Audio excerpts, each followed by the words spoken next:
Hello people, welcome to my YouTube channel. और ये आपका पीजी सेमेस्टर 4 का सिलेबस है। तो यहाँ पर आपका जो सिलेबस है मतलब पहले से सीरियल वाइज नंबर, जैसे कि 1 2 3 सेमेस्टर। तो अब यहाँ पर 4th सेमेस्टर में 2 ग्रुप होंगे।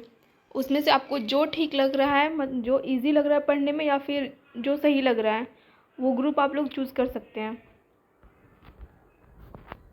तो ये रहा आपका सिलेबस। ये पेपर 13 है।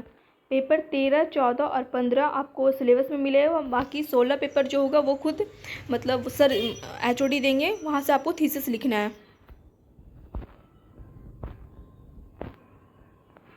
The nature and evolution of international organisation, failures of League of Nations, the United Nation organs, General Assembly, Security Council. ये सब का हिंदी आप लोग खुद कर लीजिएगा, इतना तो कर ही सकते हैं।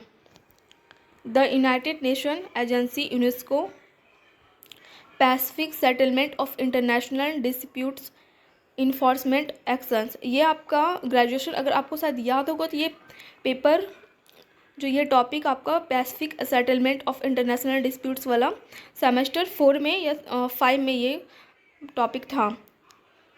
Problems of refuge, European Union, a brief introduction, African Union, Organisation of Islamic cooperation.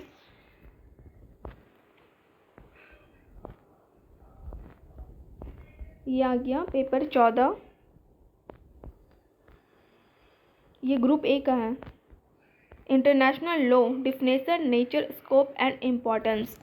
आप लोग को जो ठीक लग रहा है ग्रुप ए या ग्रुप बी, उसमें से आप लोग एक चूज़ कर लीजिएगा। ये नहीं कि कोई दोनों ग्रुप लेके बैठ गया है। Group crimes against humanity and provisions of international law, environment and international law, laws of sea. Laws of sea बहुत इंटरेस्टिंग टॉपिक है, तो आप लोग ग्रेजुएशन में भी ये पढ़े होंगे। डिप्लोमेटिक इम्यूनिटीज़ एंड प्रिविलेजेस, फिर settlement of international disputes, pacific and compulsive laws of war, land, naval and air. ये सेमेस्टर 6 में था ये टॉपिक ग्रेजुएशन में। अगर किसी के पास नोट्स होगा तो न्यू नोट्स बनाने का ज़रूरत नहीं पड़ेगा।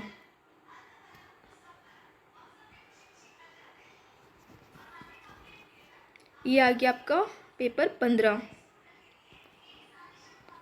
नॉर्थ साउथ डायलॉग की issues, dialogue, cooperation as conflict. South south cooperation की issue, dialogue, cooperation as conflict. Liberalisation concept, characteristics, privatisation concept, globalisation.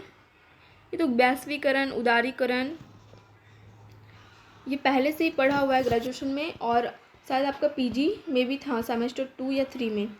World trade organisation, WTO, environmental issues, important concerns related politics, आतंकवाद, terrorism, definition, types, effects, countering and terrorism. ये semester 3 में भी था, और शायद semester 2 में भी इसका एक टॉपिक था। तो ये कोई न्यू टॉपिक नहीं है, तो करने में उतना ईजिली ये हो जाएगा, बाहर नहीं पड़ेगा।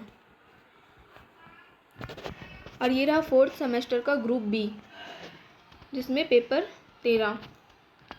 Evolution of party system in India in pre independence era, in post independence India, establishment of India National Congress and development and decline of the Congress system, nature of party system in post independent India, national political parties, Congress, BJP और CPM। यहाँ पर आपको political parties कौन कौन से हैं India में उसके बारे में डिटेल से पढ़ना है। जैसे हो गया Congress, BJP, CPM। Regional political parties, JMM, Jharkhand Mukti Morcha, Shiv Sena. Maharashtra का नाम भी पढ़े तो चलेगा। Anti defection law, critical evaluation, alignments and re-alignments of political parties, NDA and UPA, role of opposition in India।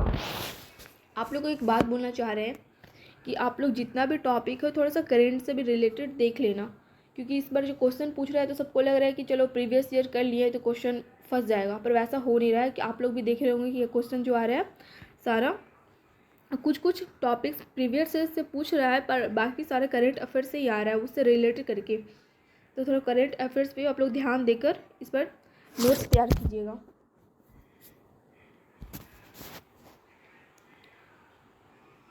और ये paper 14 internal security challenges and its various facts, terrorism, fundamentalism, NRC, NPR, naxalism in India, organised development and country. नक्सलवाद semester 3 में भी था। Challenges of national integration, Kashmir issue, ये भी था semester 3 में।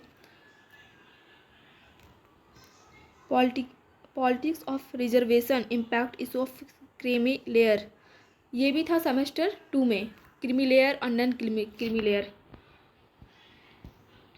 The debate on uniform civil code, population explosion. अच्छा, अभी जो एक नया मुद्दा है करेंट अफेयर्स में सिविल कोड का, समान नागरिक संहिता का, तो उसमें से अगर सबसे पहला अगर लागू किया गया है वो राज्य, तो वो आंध्र प्रदेश होगा। तो ये थोड़ा ध्यान में रख लीजिएगा।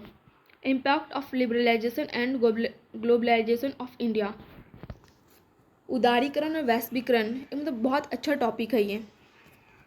Challenges before higher education in India, national education policy 2020। और ये रहा paper 15 changing dimensions of Indian democracy, party system and democracy, parliamentary versus presidential model. यहाँ पर दिया हुआ है पार्लियामेंट्री वर्सेस प्रेसिडेंटली मॉडल में। यहाँ पर आप इंडिया की कंट्री का तो देख सकते हैं, और साथ में अगर इंडिया के जो बाहर जैसे अमेरिका हो गया, रसिया हो गया, तो ये सारे कंट्री का भी आप लोग कर लीजिएगा। Federalism in India, nature, recent trends and prospects, changing dimension of centre state relation in India, Sarkaria commission report and analysis. Sarkaria समिति, मतलब इसको सरकारी समिति का गठन क्यों किया गया था, क्यों लागू किया गया था और कब लागू किया गया था, इसके बारे में फुल डिटेल में एक नोट्स बना लेना है। Impact of regional parties of federal process. तो ये था आपका सिलेबस पेपर 15 तक, और ये सारा कॉलेज से ही दिया जाएगा। 16 टोटल 4 पेपर्स होंगे, तो उसमें से पेपर 16 जो है वो सर खुद ही देंगे। तो थैंक यू, आप लोग मेरे चैनल को लाइक एंड सब्सक्राइब करें।